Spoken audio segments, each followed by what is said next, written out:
Mari belajar tentang materi kompetisi sains madrasah bidang IPA bersama Ibu Fia.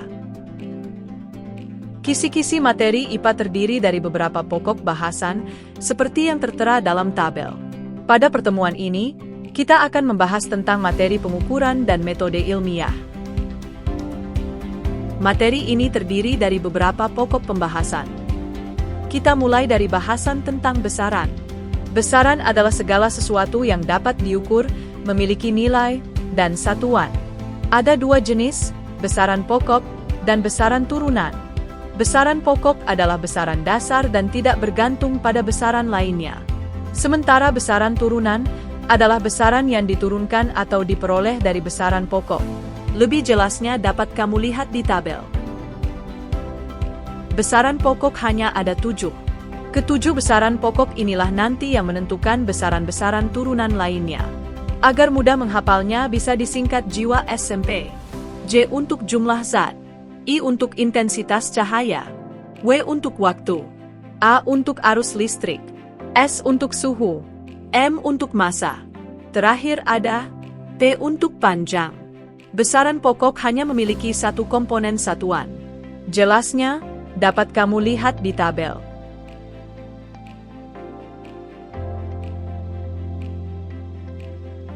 Besaran turunan jumlahnya banyak. Di dalam tabel ini, hanya merupakan beberapa contoh besaran turunan. Besaran turunan adalah hasil operasi hitung dari beberapa besaran pokok. Makanya satuannya pun lebih dari satu. Contohnya luas. Luas adalah hasil operasi dari perkalian antara panjang dengan lebar, yang sama-sama berasal dari besaran panjang, dengan satuan meter. Makanya satuan luas adalah meter kali meter atau meter kuadrat. Contoh besaran turunan lainnya dapat kamu perhatikan di tabel. Selanjutnya ada satuan atau komponen besaran yang menjadi standar suatu besaran. Ada satuan baku, tidak baku, dan satuan sistem internasional. Satuan SI dibagi dua skala MKS atau meter kilogram sekon, dan skala CGS atau sentimeter gram sekon. Jelasnya dapat kamu lihat pada layar. Berikut adalah tabel besaran pokok beserta satuan SI-nya, baik dalam skala MKS ataupun CGS. Berikut adalah beberapa contoh besaran turunan dan satuan SI-nya, baik dalam skala MKS ataupun CGS. Konversi satuan artinya mengubah satuan ke nilai satuan lain yang masih sama besarannya. Contoh mengubah 1 inci ke sentimeter. Inci dan sentimeter sama-sama merupakan satuan dari besaran panjang, di mana 1 inci sama dengan 2,54 cm. Jelasnya dapat kamu perhatikan di gambar. Sekarang konversi satuan massa. Ada beberapa satuan yang sering digunakan, tapi bukan merupakan satuan SI, seperti 1 ons sama dengan 1 hektogram, 1 ton sama dengan 1000 kilogram. Selanjutnya adalah konversi satuan waktu. Beberapa yang sering digunakan beserta konversinya, dapat kamu perhatikan di layar.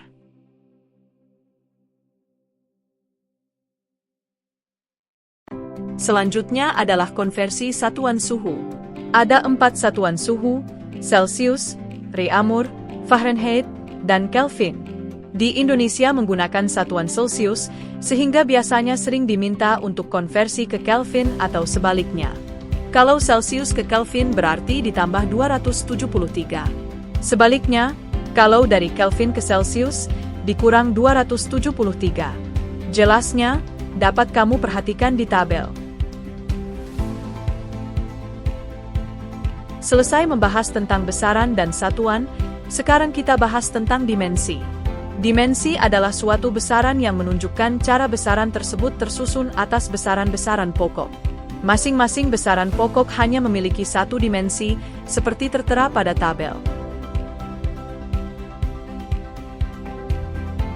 Besaran turunan tentunya memiliki beberapa komponen dimensi. Tergantung pada komponen besaran dan satuan dari besaran pokok yang menyusunnya. Pangkat negatif artinya dimensi tersebut satuannya ada di posisi bagi atau penyebut dalam istilah pecahan. Pangkat positif berarti di posisi kali atau pembilang dalam istilah pecahan. Beberapa dimensi besaran turunan dapat kamu perhatikan di tabel.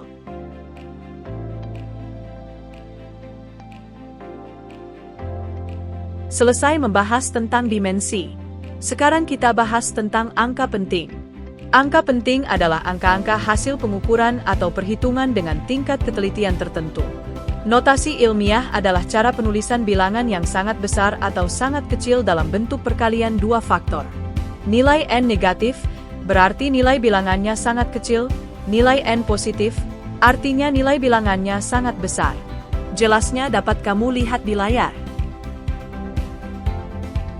Kemudian ada yang disebut dengan awalan satuan dalam sistem internasional, atau perkalian dengan pangkat 10, untuk memudahkan dalam konversi satuan. Lengkapnya dapat kamu lihat di tabel.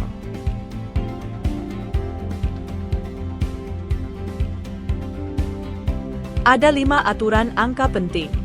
Penjelasan dan contohnya dapat kamu lihat dan pahami sebagaimana tertulis berikut.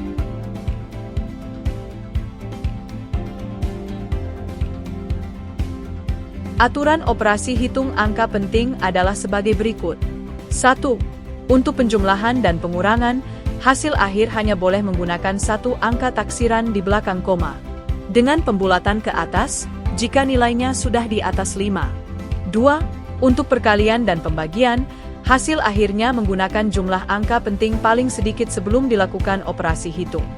Untuk lebih jelas, perhatikan tabel. Selesai membahas tentang angka penting. Sekarang kita bahas tentang alat ukur. Dimulai dari alat ukur panjang. Ada mistar, jangka sorong, dan mikrometer sekrup. Perbedaan masing-masing dapat kamu pahami melalui tabel berikut.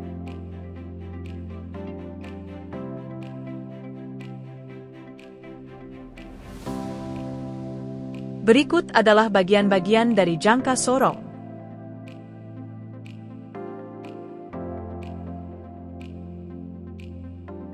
Sekarang kita bahas bagaimana cara membaca hasil pengukuran pada jangka sorong.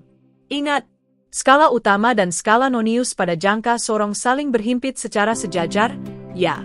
1. Tentukan besar pembacaan pada skala utama. Dengan cara, ambil nilai pada skala utama sebelum menyentuh angka 0 di skala nonius. Dalam contoh ini besarnya 7,4 cm. 2. Tentukan besar pada pembacaan skala nonius. Dengan cara, ambil nilai skala yang berhimpit dan sejajar skala utama. Dalam contoh ini besarnya 4. Kemudian hasil dari skala nonius, dikali dengan besar nilai ketelitian jangka sorong, yaitu 0,01 cm. Kemudian hasil pembacaan di skala utama dan skala nonius yang sudah dikali ketelitian, dijumlahkan. Nilai totalnya adalah hasil pengukuran pada jangka sorong. Sekarang coba kerjakan soal ini. Tulis jawaban di kolom komentar. Cara perhitungannya sudah dijelaskan sebelumnya. Hasil pengukuran jangka sorong adalah 18,92 cm. Jangka sorong selesai. Selanjutnya adalah bagian-bagian dari mikrometer sekrup. Sekarang kita bahas bagaimana cara membaca hasil pengukuran pada mikrometer sekrup. Ingat, skala utama dan skala nonius pada mikrometer sekrup saling berhimpit secara tegak lurus, ya. 1. Tentukan besar pembacaan pada skala utama. Dengan cara, ambil nilai pada skala utama sebelum menyentuh putaran dari skala nonius. Dalam contoh ini besarnya 2 mm. 2. Tentukan besar pada pembacaan skala nonius. Dengan cara, ambil nilai skala yang berhimpit dan sejajar dengan garis tengah skala utama. Dalam contoh ini besarnya 22. Pembacaannya dari bawah ke atas. Kemudian hasil dari skala nonius, dikali dengan besar nilai ketelitian mikrometer sekrup, yaitu 0,01 mm. Kemudian hasil pembacaan di skala utama dan skala nonius yang sudah dikali ketelitian, dijumlahkan. Nilai totalnya adalah hasil pengukuran pada mikrometer sekrup. Sekarang coba kerjakan soal ini. Tulis jawaban di kolom komentar. Cara perhitungannya sudah dijelaskan sebelumnya. Hasil pengukuran mikrometer sekrup ini adalah 4,61 mm. Mikrometer sekrup selesai. Selanjutnya adalah bagian-bagian dari neraca Ohaus yang digunakan untuk menghitung massa benda. Ingat, Ohaus satuannya dalam gram ya, bukan kilogram.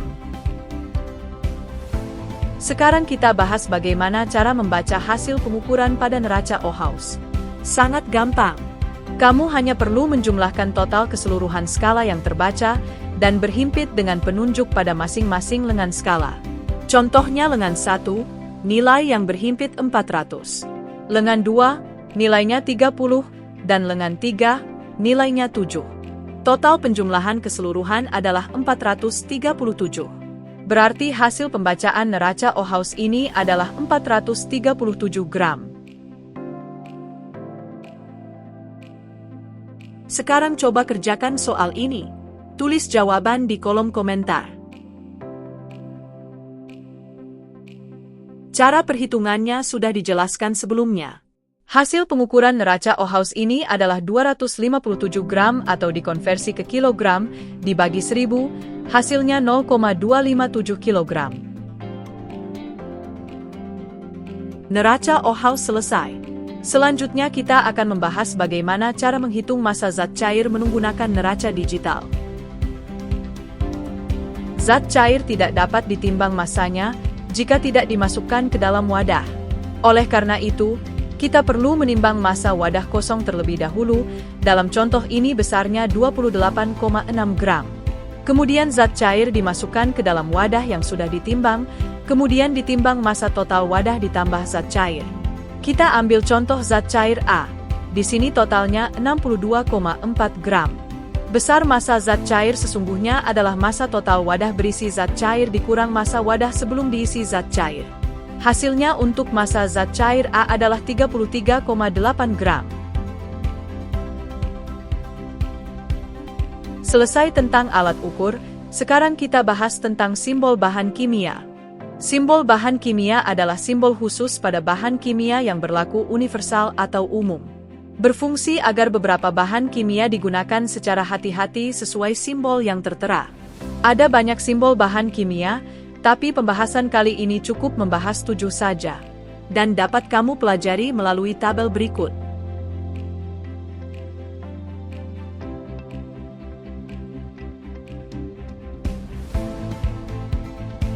Simbol bahan kimia selesai.